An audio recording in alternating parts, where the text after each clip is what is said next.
I'm not afraid to ask the questions that you really want answered. 3 till 6 p.m, Monday to Friday on GB News, the People's Channel, Britain's news channel. People in Britain, they love free speech, but they also love fair play. I don't care if I'm speaking somebody from a trade union, from the Labour Party, somebody from the SNP. And I think the viewers like to see that actually we can challenge one another, but in a positive way. We think we ask the questions that people want to ask, and often we ask the questions that we wanted to ask in Parliament but never got the chance to ask. So join us every Saturday, 10 a.m. till noon on GB News, Britain's news channel. It's all about family, being in people's living rooms, all the interaction and getting to know who our viewers and listeners are. When I was young, my dad used to say, Nana, stop arguing. I wanted an outlet that would enable me to give my opinion. People are going through a really hard time right now, and I know that you don't feel like you're being listened to by the establishment. I came to GB News because it's the People's Channel, and I want the audience to have their say on the events of the day. We're dynamic. We do something different. Democracy shows that the wisdom of the nation is in its people. I get to travel to find out what the story is from a personal perspective. The British people aren't fools. We know when we're not being told the full story. We've got to work out how Britain moves forward from this. It's the best country in the world. The establishment had their chance. Now we're here to represent your views. Britain's watching. Britain's watching. Britain's watching. We're proud to be GB News, The People's Channel. Britain's news channel.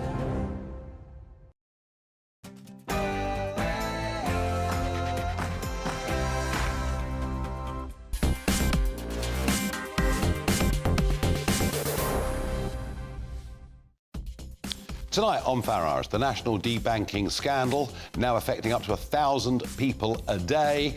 Plus, I will tell you my next moves with Coutts Bank.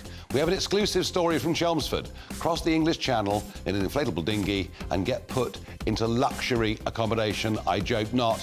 And North Sea Oil, has Rishi finally got it right by saying, let's produce our own, rather than importing it from other parts of the world? I rather think for once, perhaps the PM has got this right. But before all of that and my little announcement, let's get the news with Polly Middlehurst.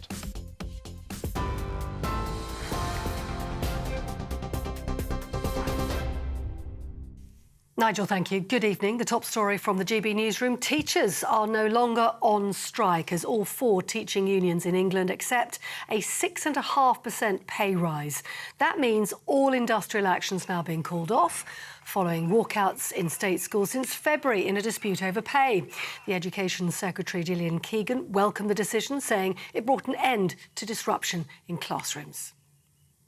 The Prime Minister says the planned expansion of oil and gas drilling in the North Sea is entirely consistent with his government's net zero plan. Former Energy Minister Chris Skidmore, however, criticised the plan, saying voters would vote with their feet as they looked for policies which protected the environment.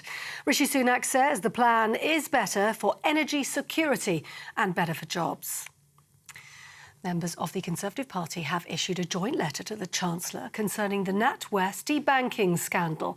The letter, which is signed by several MPs, including Sir Ian Duncan-Smith, warns that the Financial Conduct Authority may have inadvertently encouraged the culture within banking that led to Nigel Farage losing his Coutts account. They say the FCA should be investigated.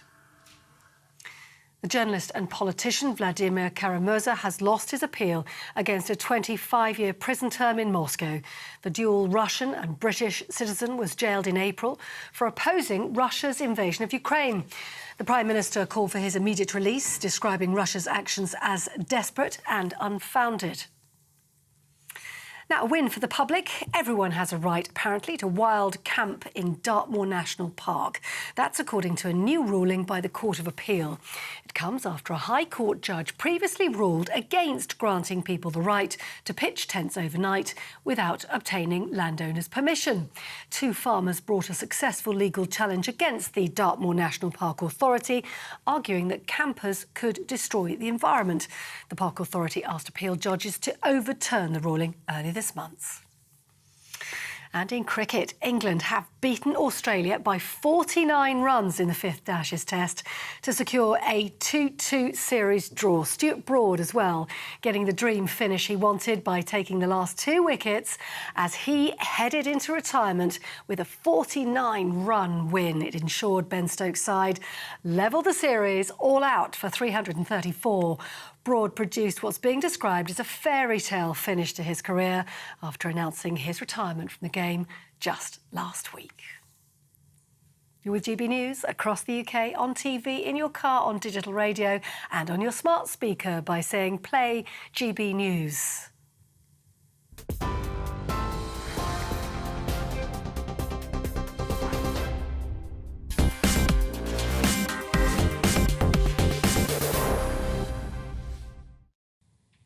Good evening. Well, I knew when I blew the lid off the debanking situation I found myself in, I knew it was much bigger than anybody realised. Little did I know that an FOI received by the Mail on Sunday now suggests up to 1,000 bank accounts a day are being closed in this country, and that is 5 times the number it was back in 2015. And I certainly know from my website, from my inbox, both to me and to GB News, the amount of fear, pain and anguish it's causing people, and the number of businesses that are being destroyed, small businesses being destroyed because of it.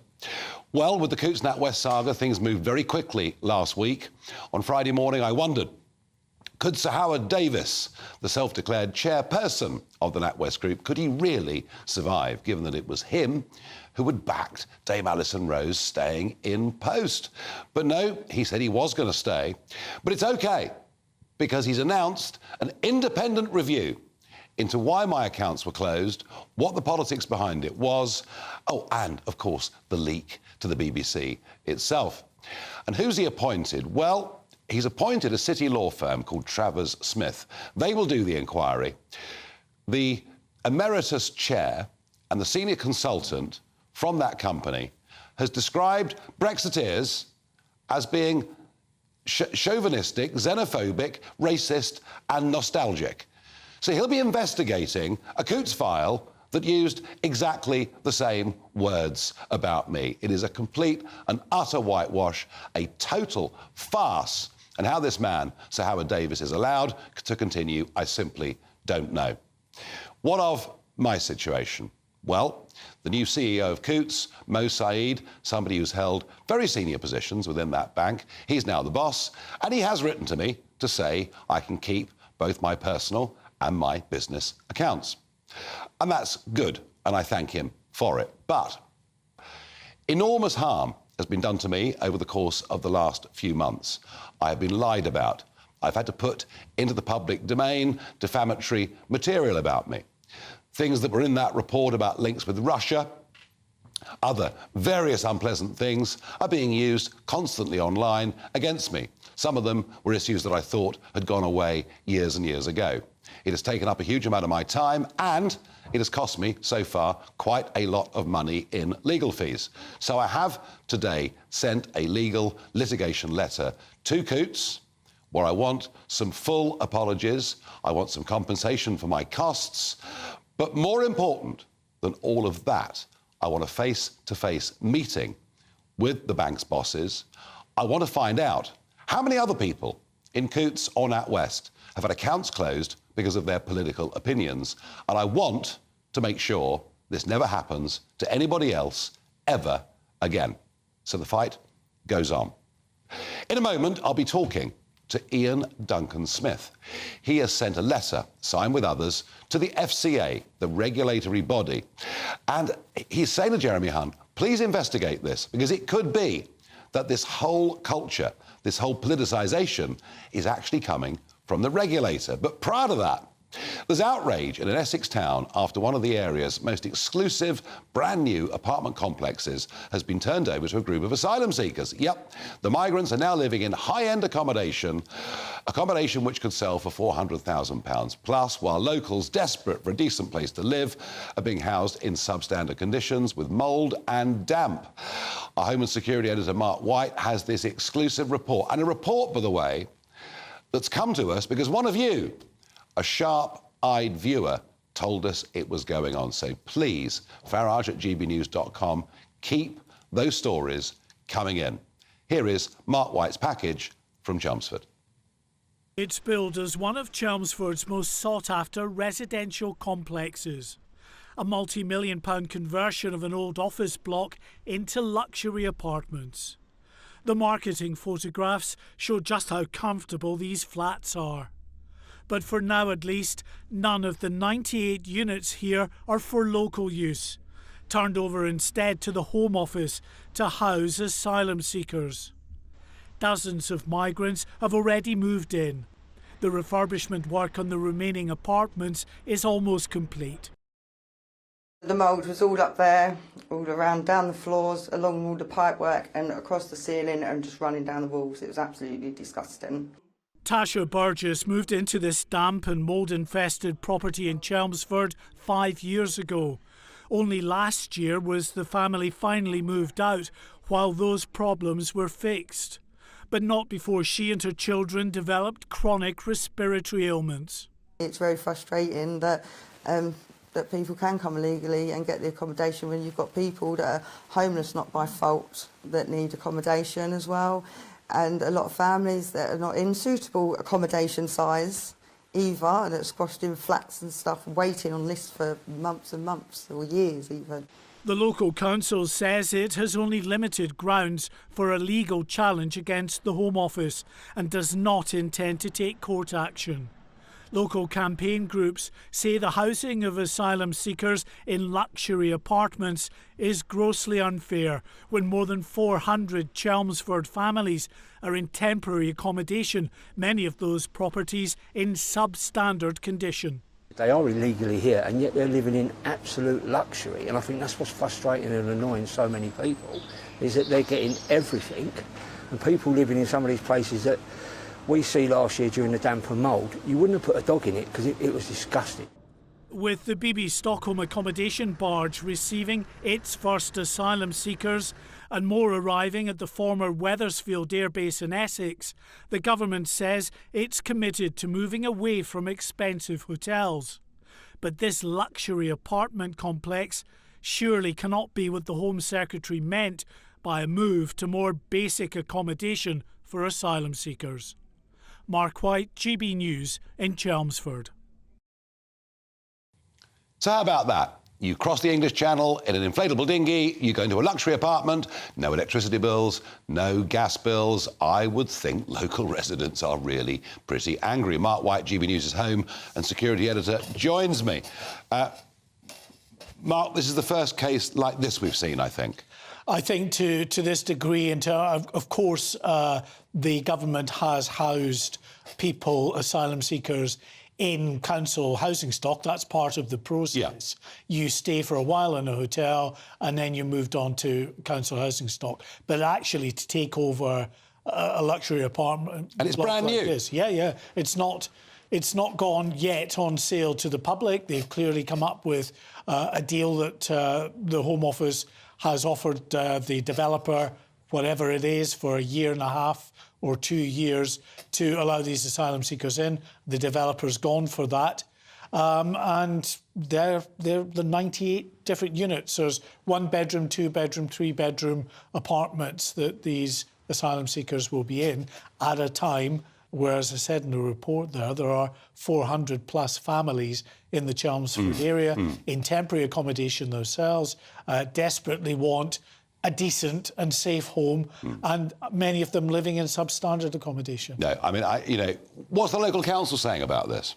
Well, it's the local councils say that, they are quite limited in what they can do in terms of taking legal action against the Home Office. So the legal advice that they've taken from their lawyers has prompted them to take no action. So they won't be challenging this decision by the Home Office. Because West Lindsey District Council did take legal action over RAF Scampton, didn't they? Yes, I mean, there's certainly legal avenues, but they've decided, in taking the advice from their lawyers, that it's not worth pursuing any kind of legal challenge to the Home Office at this stage. So as angry as those local constituents are, their councillors were not minded to go and which I find that extraordinary. So it doesn't seem to matter, does it? Whether it's hotels, hundreds of hotels filling up all over the country, whether it's the Dam Busters home, RAF Scampton, whether it's a barge going into Portland Harbour, whether it's luxury apartments in Chelmsford, it doesn't seem there's any solution that local populations find acceptable. No, because what you're seeing with all of those barges and former air bases and alike are just ways of managing those who are coming across the English Channel. We have some breaking news. The Home Office has decided not to move migrants into the Bibby Stockholm barge tomorrow after last-minute meetings responding to fire safety concerns. Still a possibility that migrants are moved later this week. Individuals have already been given notices of transfers. So they're not going to be moved in tomorrow. Yeah, I mean, there was some talk this morning, whether it's right or not, I don't know, that this could be a floating Grenfell. Yeah, I think, you know, slightly over-egging it there. Yeah. But Dorset Fire and Rescue carried out an inspection of the barge, as they would for any structure that's going to house a number of people, and they came up with some concerns and deficiencies that they said had to be rectified. So clearly acting on that, the Home Office have decided that they're not putting any asylum seekers in this week at least. Yeah. It's another blow because it just comes on the back of an admission by the Home Office that a move to put asylum seekers into RAF Scampton, which was due to take place later this month, is now not going to take place until October because they've not been able to find people to carry out surveys for the 14 accommodation blocks that these people will be in. They're also struggling to find skilled people to carry out the work that they need to reconnect all the utilities. So, as we said before this breaking line, it's all about managing the numbers that keep coming over. Yes. And at the end of the day, that's not what's being addressed. They are almost shy of 15,000 who've come across this year already, Nigel, and we're not even into the real flat, calm months where it will be very, very busy with 1,000 a day at times coming across. I mean, given the weather, we've had 3 weekends in a row of strong winds in the Channel, but it will end at some point. And yes, I mean, the biggest days last year were towards the end of August. But actually, big numbers were carrying on right through September, October. And, of course, the sea temperature is warmer at that end of the year than it is now. Any prospect, you know, the illegal migration bill, which spent all that time going back and forth from the House of Lords, any indications of any fundamental changes coming down the track? Well, I mean, the illegal migration bill was meant to sort of complement the likes of the Rwanda policy, so that if you came across the Channel, you would be declared ineligible, really, to claim asylum. You would either be returned to your home nation. That's not going to happen in the vast majority of cases because they throw away their identification documents, or they're from countries like Syria, Iraq, Iran, that we don't have returns agreements with, so you could never go to that. So they rely on a third-party country, Rwanda, as their go-to country to send these asylum seekers to. But that's been declared unlawful by the Court of Appeal. So that's got to go on to the Supreme Court. I think it's unlikely that if anybody ever does head for Rwanda, that it'll be happening this year. I think you're probably right, Mark, thank you. And yeah, the only way through this is going to be some really radical action by government that upsets the international community. But if Australia could do it, I'm sure we could. In a moment, it's back to the debanking scandal, and it is a scandal. And Ian Duncan-Smith believes the FCA may be partly to blame. Maybe the regulator is encouraging the wrong culture. All of that in just a moment. What you get for breakfast is something that, if we do our jobs right, you will wake up to news that you didn't know the night before. It's a conversation. It's not just me and Eamon. We want to get to know you, and we want you to get to know us. From 6, it's Breakfast with Eamon and Isabel. Monday to Thursdays on GB News, Britain's news channel. Westminster is going around in ever-decreasing circles, followed by the media. Britain is broken. How on earth did we get into this mess? But more importantly, how do we get out of it? Join me at 7 p.m, Mondays to Thursdays on Farage, here on GB News. We will have open, rational debate. We've got to work out how Britain moves forward from this. Join us here on GB News, the People's Channel. Britain is watching. When the news happens, it happens here. And really important breaking news. Breaking news this morning. On TV, radio and online, the news starts here on Britain's Newsroom. All the biggest stories and the answers that you need from across the UK and beyond. Join Britain's Newsroom from 9:30 on GB News. The People's Channel, Britain's news channel. Join me, Patrick Christie's, Monday to Friday, 3 till 6. We tackle the day's news agenda like you've never seen before. It's high tempo, high octane, the most controversial topics, and the best guests. You will not be able to take your eyes and ears off it. I'm not afraid to ask the questions that you really want answered. 3 till 6 p.m, Monday to Friday on GB News, the People's Channel, Britain's news channel. People in Britain, they love free speech, but they also love fair play. I don't care if I'm speaking somebody from a trade union, from the Labour Party, somebody from the SNP. And I think the viewers like to see that actually we can challenge one another, but in a positive way. We think we ask the questions that people want to ask, and often we ask the questions that we wanted to ask in Parliament but never got the chance to ask. So join us every Saturday, 10 a.m. till noon on GB News, Britain's news channel. It's all about family, being in people's living rooms, all the interaction and getting to know who our viewers and listeners are. When I was young, my dad used to say, "Nah, stop arguing." I wanted an outlet that would enable me to give my opinion. People are going through a really hard time right now, and I know that you don't feel like you're being listened to by the establishment. I came to GB News because it's the People's Channel, and I want the audience to have their say on the events of the day. We're dynamic. We do something different. Democracy shows that the wisdom of the nation is in its people. I get to travel to find out what the story is from a personal perspective. The British people aren't fools. We know when we're not being told the full story. We've got to work out how Britain moves forward from this. It's the best country in the world. The establishment had their chance. Now we're here to represent your views. Britain's watching. Britain's watching. Britain's watching. We're proud to be GB News, The People's Channel, Britain's news channel.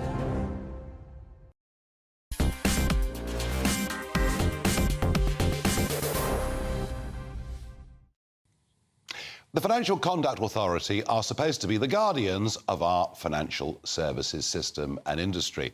And let's face it, it's the biggest business in this country. It matters hugely for jobs, no, not just in the city of London and Canary Wharf, but in every major town and city in this country. But there are some who fear it's the culture within the FCA that might be causing part of the problems leading to the debanking of people like me.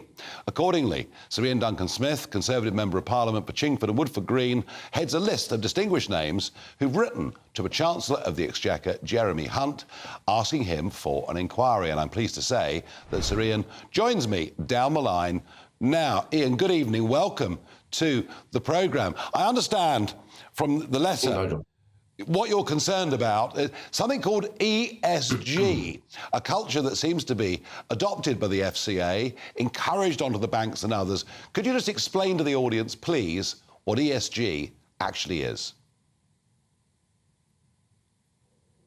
Well, the FCA, the Financial Conduct Authority, is the regulator for the financial services system. It's meant really to protect consumers and to make sure that the banks don't do things that are wrong. And into that, they've introduced this terrible piece of regulation, which I think really originally flowed from the European Union, which is the environmental and social governance requirement. It's very woolly, it's very loose, it's ill-described, and for the most part, their guidance on it is also pretty hopeless.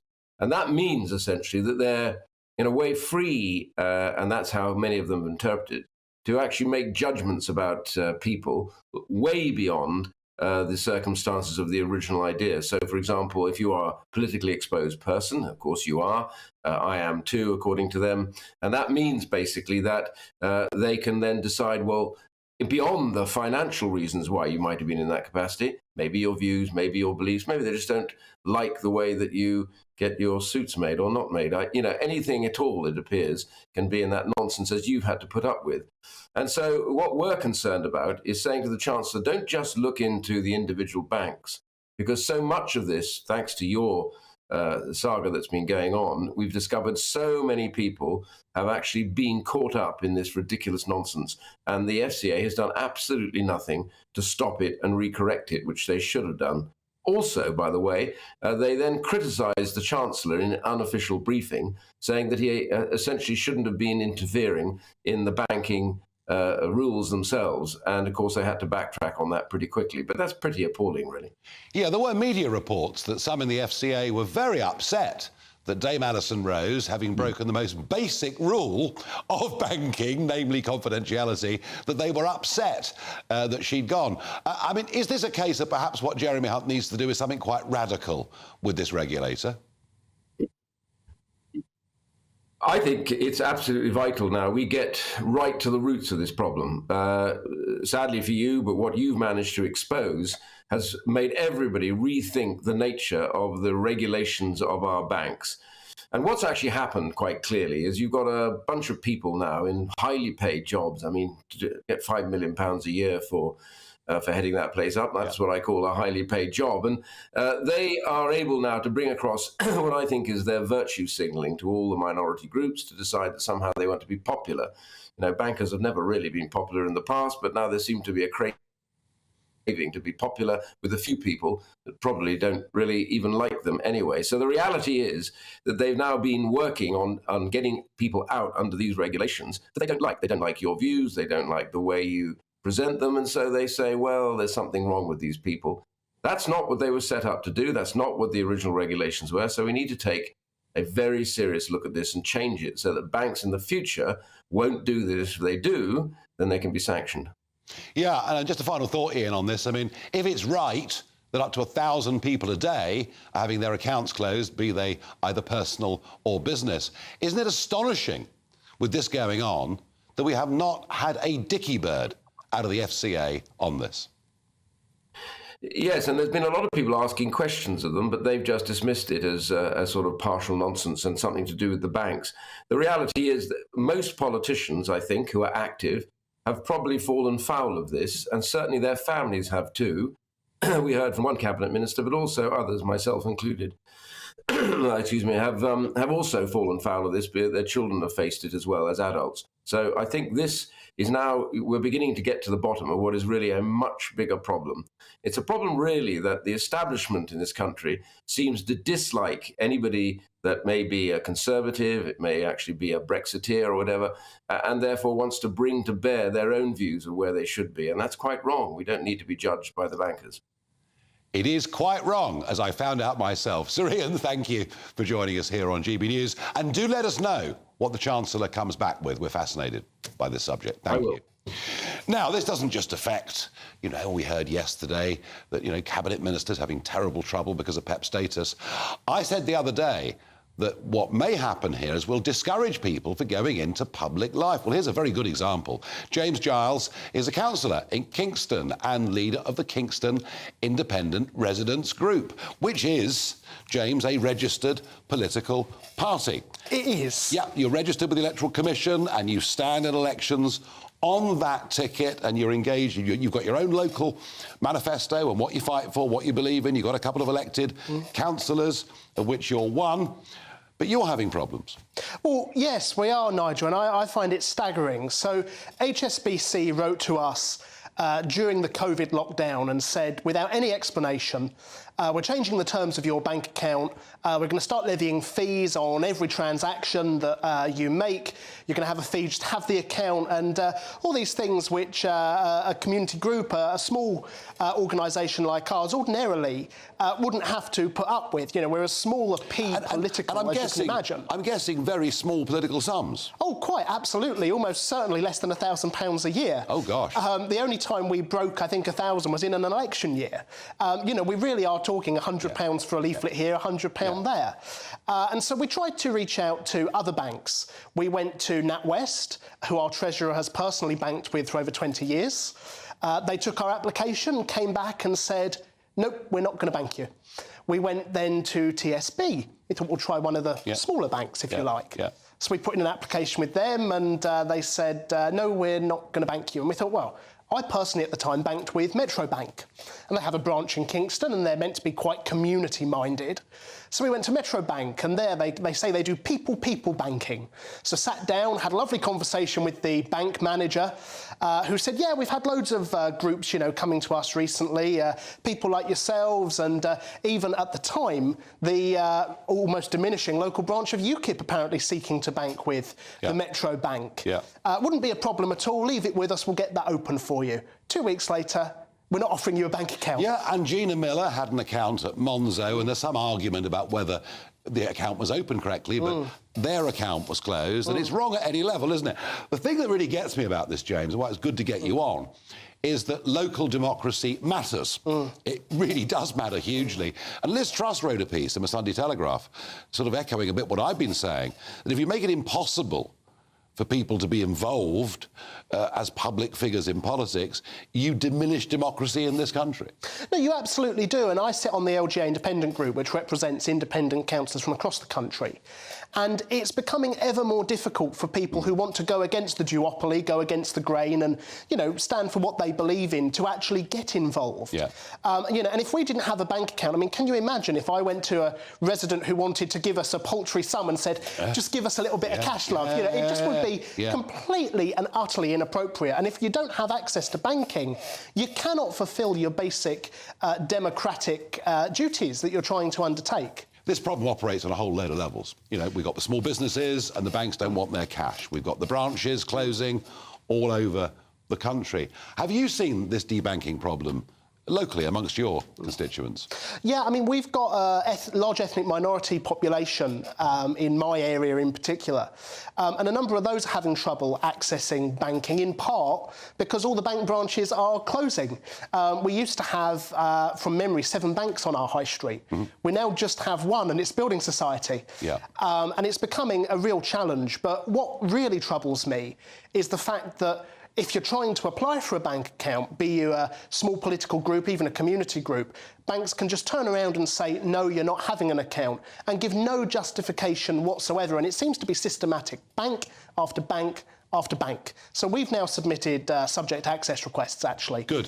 In the last few days following the account closed campaign, to try and get to the bottom of just exactly what it was that the banks so vehemently disagreed with, whether it was that we didn't think a local cycle lane should be built, or whether it's the fact we didn't want to increase council tax, but something's offended them. And the point about accountclosed.org is, you know, we are completely non-political. We don't take sides. It's about what's right and wrong. And David Davis made these comments in the Sun on Sunday yesterday, which I really wanted to hear. Everyone should have the right to a bank account, and certainly a legal, registered political party ought to be able to operate. Thank you for coming in and sharing your story.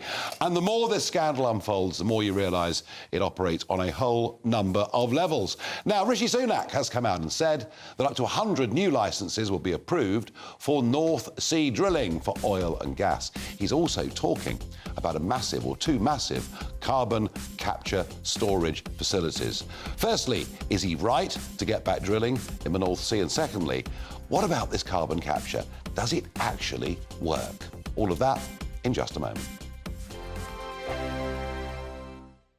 The Live Desk with me, Mark Longhurst. And me, Pip Thompson.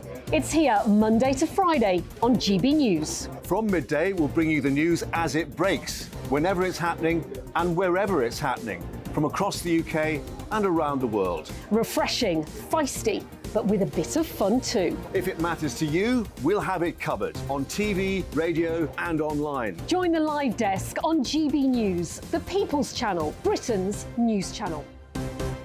So Jubes & Co, we tackle the issues of the day with real robust debate, both sides of the fence, battling it out with me in the middle with my forthright opinions and views. And often really interesting things happen because you start with a position and then by the end of the debate you find actually, well, I might not have thought about that one. What we need in this country is 2 new political parties. You should maybe think about doing a 2024 calendar. I'm Michelle Dewberry and I'm keeping you company right through until 7 o'clock this evening. GB News, the People's Channel, Britain's watching.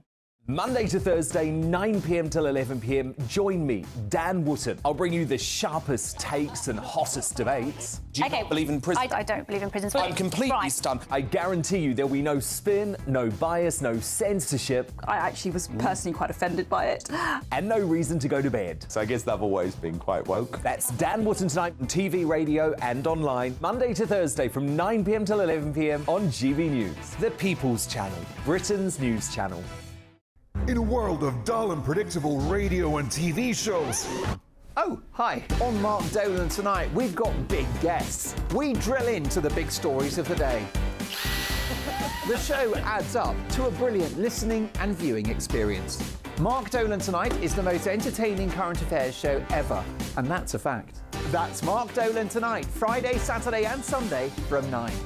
Only on GB News, Britain's news channel.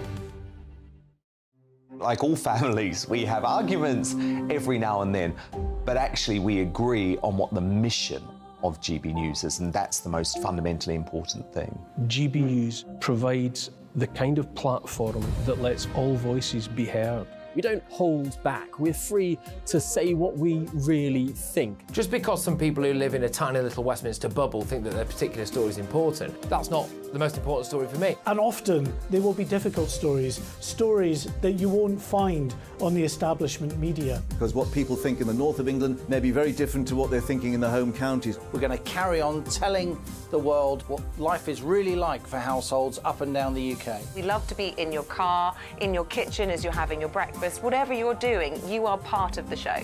If it matters to you, it matters to us. Britain's watching. Britain's watching. Britain's watching. We're proud to be GB News, The People's Channel, Britain's news channel.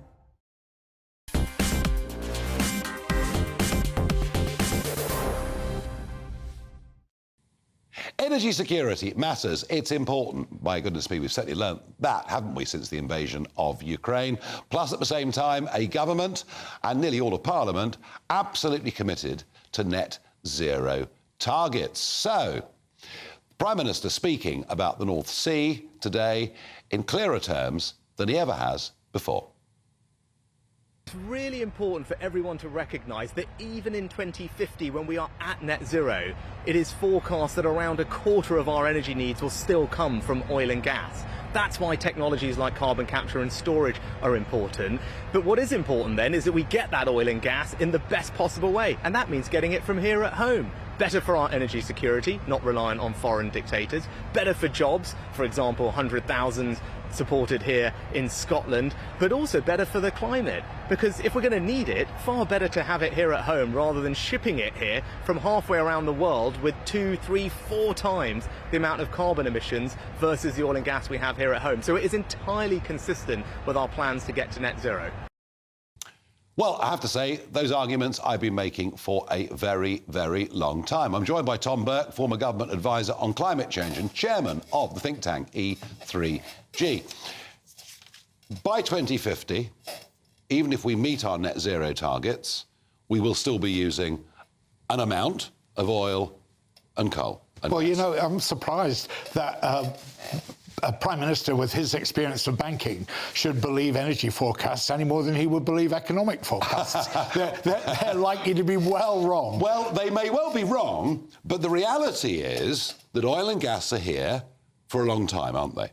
No, I don't think that is the reality. If we go on burning oil and gas at the rate we're burning it now, and indeed if we stop burning oil and gas, unless we stop burning it very soon, we'll end up not going to the Mediterranean for our holidays anymore. So I don't think people need to get their idea around this is always going to be the case, just because we've had it in the past. But the argument is, and whatever transition we make in energy, let's say we go for nuclear in a very big way, you know, maybe we will, maybe we won't. We've been asking that question for the last 25 years. But let's say we do go, you know, for nuclear. That'll be 10 to 15 years before that comes on stream. We know the problems with intermittent wind energy. Can be good on good days and not so good on others, and we understand all these things. The point is, all the while we have to use gas and oil, isn't Rishi right that it makes more sense to produce it ourselves than to import it from around the world? Well, no, it doesn't. And again, you'd expect somebody with his experience of banking to know that. We sell oil and gas at global prices. We're not going to sell them to ourselves at a lower price than they'll be sold on the market. So whether we produce it at home or buy it from abroad is not a matter of the economy. Well, actually, you know, in the case of natural gas, the Americans get it much cheaper than it is on the world market. But that aside, the argument, the CO2 argument, why not produce this stuff here under good conditions rather than importing it with long transport distances from areas that operate to lower environmental standards? You know, I'd start somewhere else, Nigel. You know, you feel somebody was being pretty stupid if they were trying to fill a bath without putting the plug in, and trying to deal with our energy security and our energy bills without, first of all, dealing with energy efficiency is a really bad idea. So if you're really worried about the things you're worried about... That's fine, but again, these things will take years and years to solve. Do you think we should keep...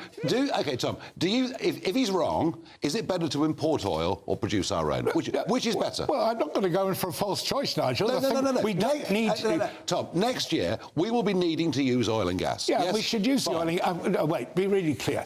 I've got nothing against using the oil and gas we're currently producing. This is an argument about whether we need to develop new fields. Yes, 100 new licenses. We don't need to develop new fields. Well, the Climate Change Committee says that really clearly. However, the Daily Telegraph reports the Climate Change Committee having said the actual Climate Change Committee said we don't need to do it. Well, the International Energy Authority says we don't need to do it. The Secretary-General of the United Nations says we don't need to do it. So, of course, we should go on using oil and gas. I'm not so sure the Secretary-General of the United Nations is about I go with, perfectly pleasant though he is as an individual.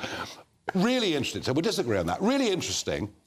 Carbon capture and storage. A couple of big plans, one off the Humber, one off Scotland, and the government going to front-end load this with £20 billion of taxpayers. That's a big amount of money that's going to go into this. Can it actually work? Can it work? Probably, if you put enough effort into doing something. The technological capacity is there. Do we really know whether it's safe in the North Sea, under the North Sea forever? Probably not, but would it be safe enough? Yeah, I'm not worried about the safety of it. What I'm really worried about it is who's it for. It's not going to help us with using oil and gas. The only thing we really need carbon capture for is, particularly in a few areas, and Humberside is one of them, where we have concentrations of hard-to-abate industries like cement, like smelting, smelting for steel, or ceramics. There are a few industries like that where we probably will need to use some carbon capture and storage. But will we need to use 20 billion quid's worth of it? Probably not.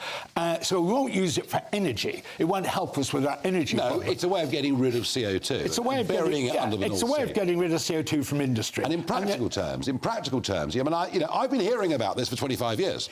I literally, I first went to the European Parliament. I was told, oh, it's fine. We've got all these wonderful ideas and lobby groups everywhere. Would you invest your own money into carbon capture and storage? No, I wouldn't, and nor do the markets, which is why you've been hearing about it for 25 years. The only people who are going to do that are governments. I don't think it's likely to be anywhere near 20 billion, by the way, and I doubt very much whether he's actually promised to pay it. Right. I think he may just have got the headline on that. But do we need to invest something, and will that have to be public money? Think of the CO2 as a very hazardous waste. And no. CO2 is essential to life on Earth. It's essential to life on Earth. I mean, we pump it into greenhouses to make our tomatoes grow better. Yeah, but it's not essential to run our economy. And then our economy, it's just a waste which we have to deal with safely. Right. Well, the great thing about Tom Burke coming on the show is we disagree in a civilised way. Thank you, as ever, for coming on and making a counter-argument to the government. Now, the What the Farage moment. I've always been worried about everything becoming digital.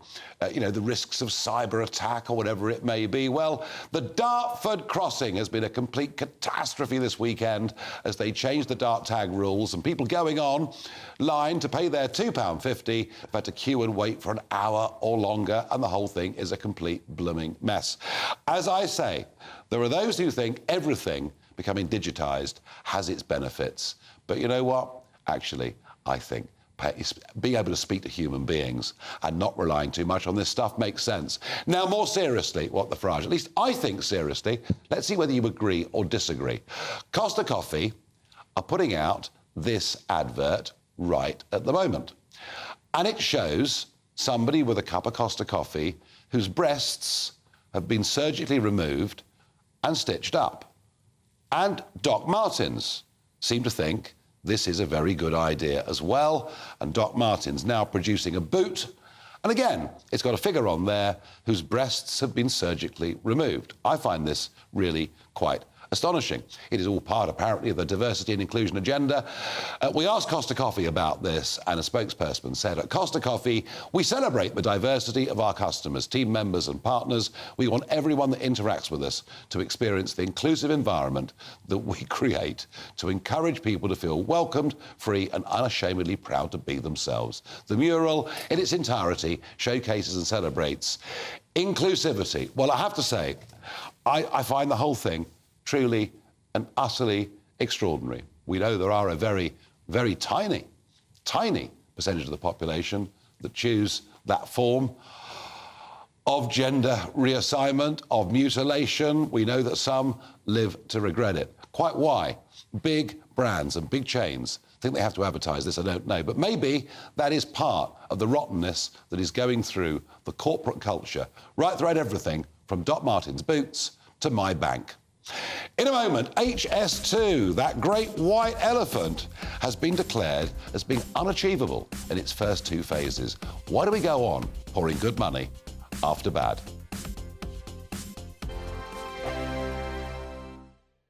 Monday to Thursday nights on GB News. At 6, it's Dubes & Co. 7 o'clock, Farage. At 8, join Jacob Rees-Mogg. And at 9, Dan Wootton Tonight, followed by Headliners. On TV, radio and online.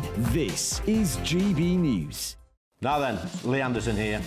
Join me on GB News on my new show, The Real World, every Friday at 7 p.m, where real people get to meet those in power and hold them to account. Every week, we'll be hearing your views from up and down the country in the real world. Join me at 7 on GB News, Britain's news channel. Join me, Camilla Tominey, on Sunday mornings from 9:30, taking the politicians to task and breaking out of SW1 to see how their decisions are affecting you across the UK. Bursting the Westminster bubble every Sunday morning, only on GB News, the People's Channel. Britain's watching. Join us every night on GB News at 11 p.m. for Headliners, which is 3 top comedians going through the next day's news stories, which is exactly what you need, because when the establishment has gone crazy, you need some craziness to make sense of it. So join us 11 p.m. every night on GB News, the People's Channel, Britain's news channel. I'm Andrew Doyle. Join me at 7 o'clock every Sunday night for Free Speech Nation, the show where I tackle the week's biggest stories in politics and current affairs with the help of my 2 comedian panellists and a variety of special guests. Free Speech Nation, Sunday nights from 7 on GB News, the People's Channel, Britain's news channel. Every Sunday from 11, join Michael Portillo. There will be topical discussion, looking at the week before and the week to come. So kick back and relax at 11 a.m. on Sundays on GB News with me, Michael Portillo. GB News, the People's Channel, Britain's news channel.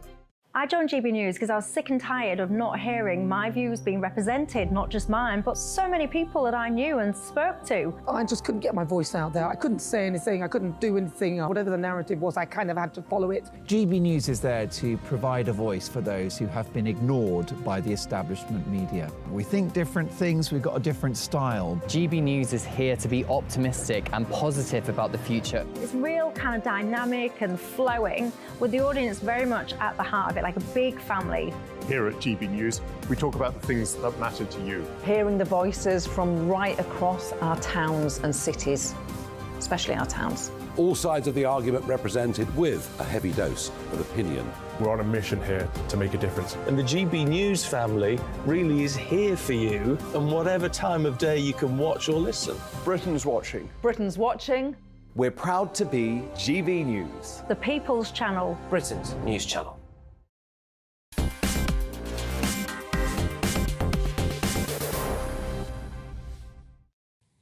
I really can't think of the number of times in the last 2 years that I've sat in this chair that I've railed against HS2. It just seems to be the most astonishing waste of money. And a project we were first told would cost 35 billion, then we were told it could cost 55 billion. Now it's going to cost well over 100 billion, and it may not even work at all. Well, I'm joined by Joe Ventre, Digital Campaigns Manager of the Taxpayers Alliance. Now, Joe, this isn't just me railing against the railway. There is now actually an official body saying that it's unachievable. Yes, absolutely. And I think what we're seeing in this report from the IPA is an acknowledgement of what a lot of us have been saying. IPA? Yes, the Infrastructure and Projects Authority. You know, a serious body that looks into these things in a rather independently minded way. And what they've concluded is phase 1 of HS2 and phase 2 are both in the red. Frankly, that's how they put it. They're in the red. They are at risk of not being achievable. And at this point, what they're saying is that being at that stage, the whole project itself could need to be reviewed. Now, not being achievable means, number one, the budget's just, gone completely. But number two, the time frame. Is it going to be 2041? Before it's completed? Absolutely, that's how it's looking. The time frame is escalating, the costs are escalating, and frankly, the case for this project has completely fallen apart. It was already on shaky legs, but now I think even bodies like the IPA are recognising that this project is for the birds. Now, the case for the project was there is undercapacity on the London to Birmingham and then on to Manchester line. Undercapacity and that it's too slow. I've never agreed with the too slow, because you can go from Euston into Manchester Piccadilly in 2 hours and 10 minutes, or a little bit less than that, actually. So that's never bothered me. You know, getting to Manchester 20 minutes quicker has never bothered me. But capacity has been a real issue here, or was before the pandemic. Yes, and I think the pandemic actually has changed a lot of things. Of course, we're seeing a move out of London. The cost of living in London is particularly high.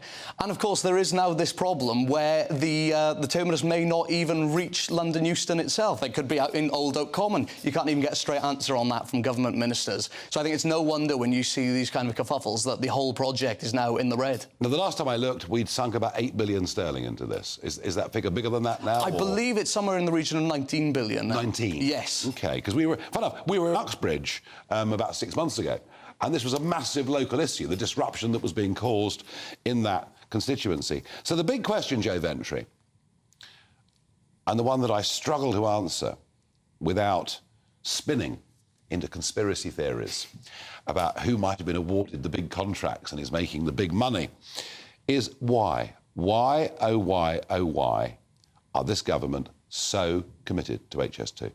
Well, this is the thing, Nigel. It's really hard to answer that question. I think you'd struggle to have government ministers up here telling you why at this point. The case has completely fallen apart, particularly so in recent years, where we've seen living habits change, where we've seen the cost of capital now going through the roof. And the cost-benefit analysis don't even make a good case either. We've seen some cost-benefit analysis showing us... So why?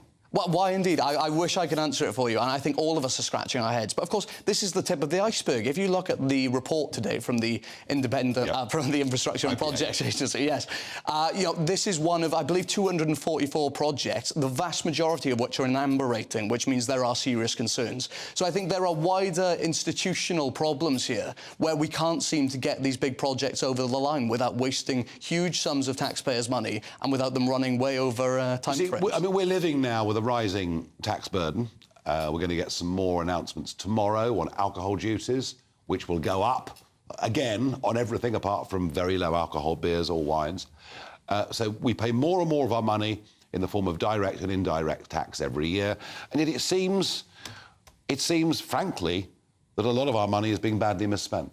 Well, that's it. We've got a cost of government crisis as much as we've got a cost of living crisis. And I think we all need to see that addressed because, you know, you and I, people watching today, hard-working taxpayers, wonder, well, where on earth is all my money going? And I think when they see reports like this of HS2 spiralling out of control, one of many projects which is doing so, they're quite rightly going to ask, well, what on earth am I working hard and paying all this tax for? So who are the big winners out of HS2? Who's going to make all the money out of this? Is it the construction companies? Are they British firms, international firms? Who are the big winners? Well, there's a lot of capital spending going on, isn't there? And I think there's been a lot of, miscalculations in terms of land valuation. And I think that's a lot of the reason why the IPA is saying that the costs are mounting. But I can tell you one winner, Nigel, and that seems to be Mark Thurston to me, the outgoing chief executive of HS2 Limited. This, of course, is a man who was on over £600,000 a year. Yep. has recently been congratulated by Mark Harper, the Transport Secretary, for doing a so-called fantastic job. I mean, you know... Oh, rather like the boss of NatWest, yes. Well, you know, I understand in those circumstances you have to be polite and say, oh, you've done a good job, but I mean, I think that takes the biscuit, doesn't it? I mean, there's huge amounts of taxpayers' money just slushing around here, and I think, my goodness, if this doesn't give us reason to intervene now, what will? And the Labour Party, what do they have to say on HS2?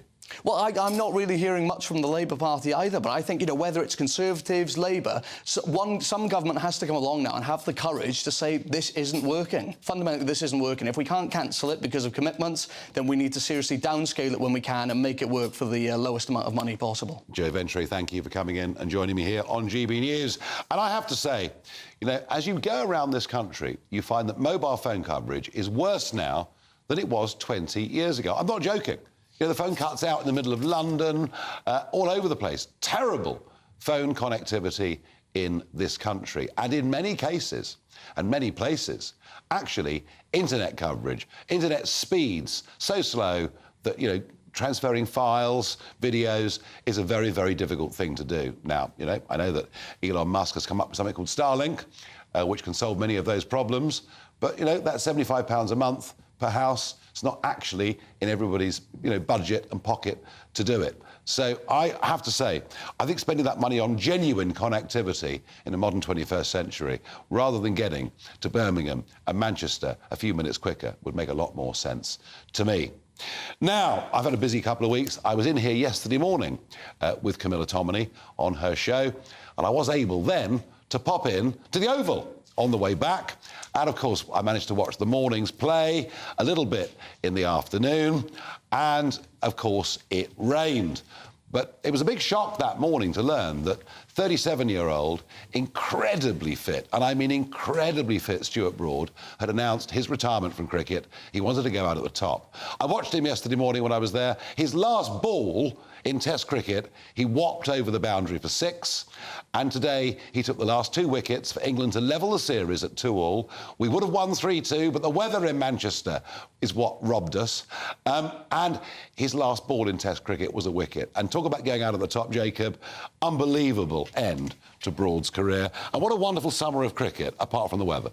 Indeed, but wasn't it an exciting finale? I was actually listening to it in the car on Test Match Special, and it looked as if Australia were going to win. They were doing really well.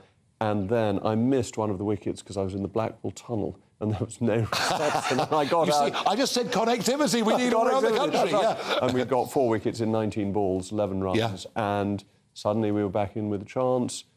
Broad then wrapped it all up. Yeah, what a glorious end to an amazing career. What a lovely end for a brilliant career. And the Broad-Anderson partnership, over 1,000 wickets between them. I think 1,029 wickets between them. Just extraordinary. I assume, Jacob, your whole show's about cricket. What else could I be talking about?